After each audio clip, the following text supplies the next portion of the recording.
72 points per game here in these first two, have been held to just 10, and now a little action at center court. Clark took exception to Howard being a little aggressive, a little physical.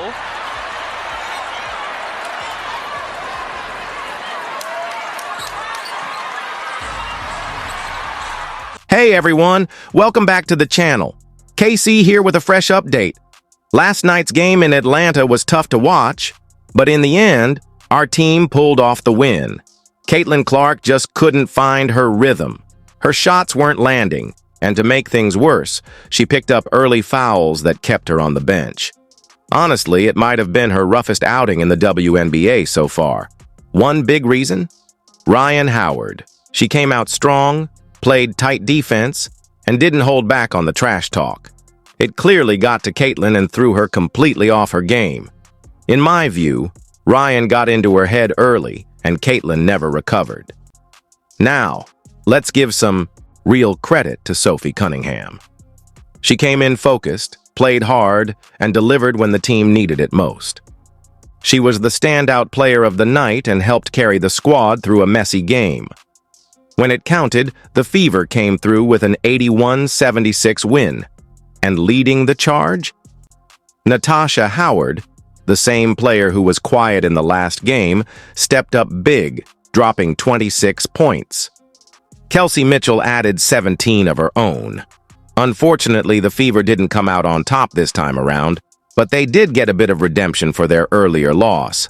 And that says something. Now, let's talk about head coach Stephanie White. She's starting to draw comparisons to Christy Sides, and not in a good way. Expect that to be a hot topic until the next game. Don't be surprised if fans start looking back and giving Sides more credit for last season's performance. So, how did this one actually play out? The final buzzer sounds and the Fever grabbed the win, 81-76. But if you take a close look at the box score, it's rough, real rough. Rhyne Howard was on fire and she put up a huge performance and looked unstoppable at times. Still, somehow the Fever managed to stay in it and pull it out. Now let's be real. Dana Bonner played 19 minutes and only scored 1 point. She did grab 8 rebounds and had an assist, but 1 point in nearly 20 minutes of play, that's hard to overlook. Let's talk numbers.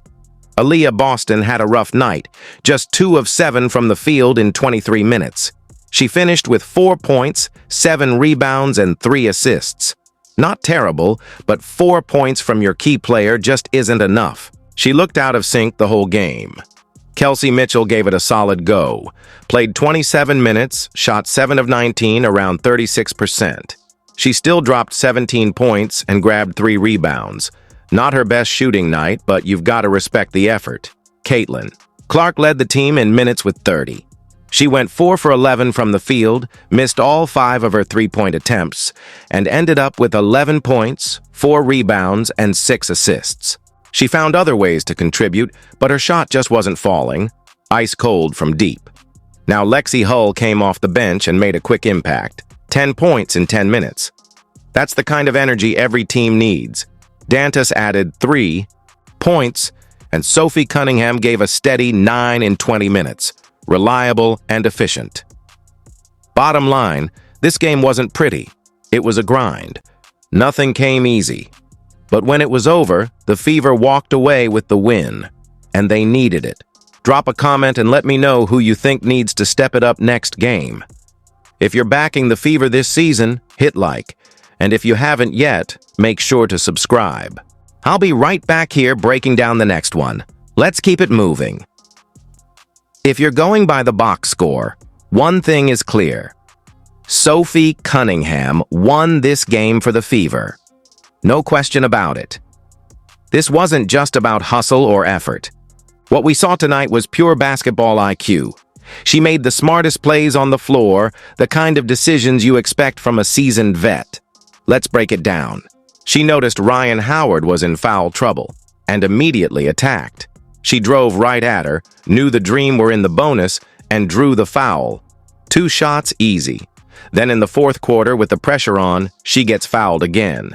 Calm. Composed. Knocks down both free throws and flips the momentum. And the final moments? Ice cold. With seconds left, she catches the inbound and somehow, Atlanta just lets her walk the ball down. She draws another foul, steps up, and seals it at the line. No, she didn't have the flashiest stat line, but none of that matters.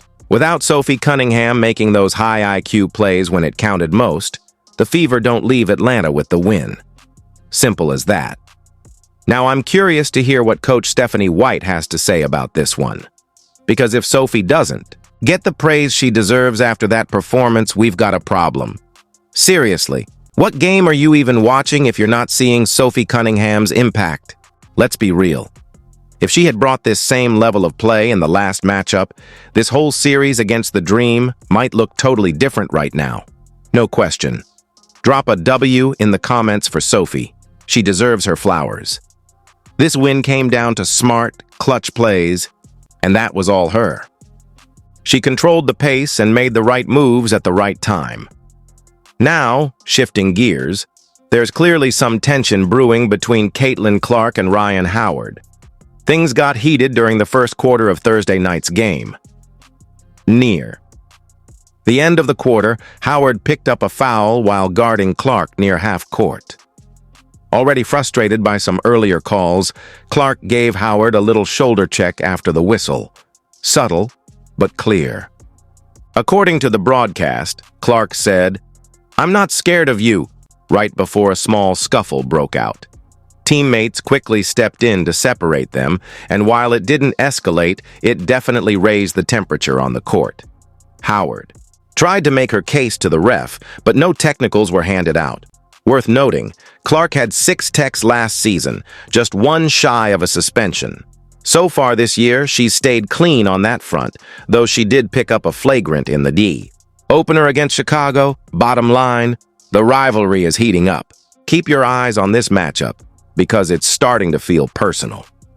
2 points per game here in these first two have been held to just 10, and now a little action at center court. Clark took exception to Howard being a little aggressive, a little physical.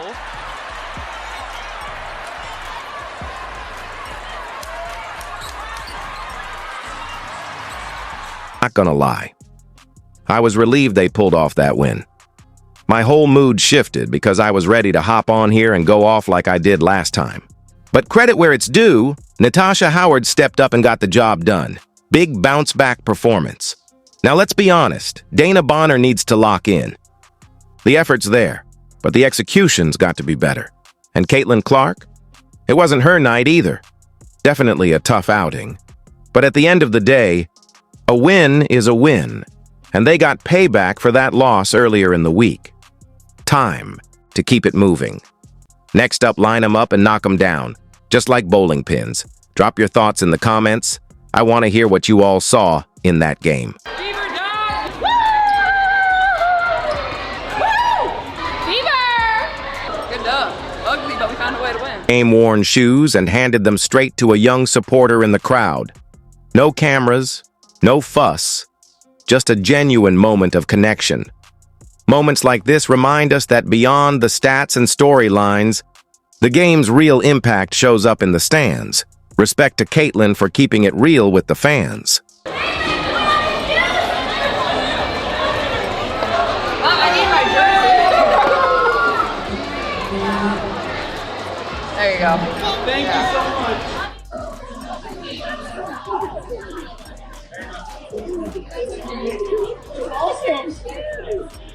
Big plays at key moments. I mean, you know, DD coming in the ball game. Toughness, the defense, being a ball mover, huge, huge. I mean, so way to come back. Hell yeah.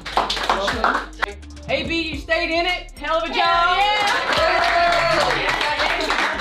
DB, you were a killer on the glass.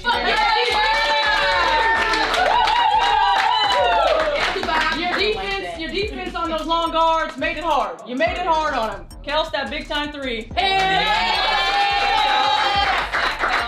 That was huge. Tosh, what about it?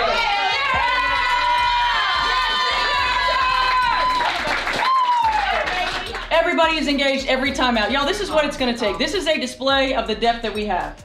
right? If it's not your night, someone else is gonna step up, right? It's not always gonna be easy. Teams are gonna defend us in a lot of different ways. They're gonna try to take one or two away. But when we get contributions like this on both ends from everybody, we're going to find ourselves in the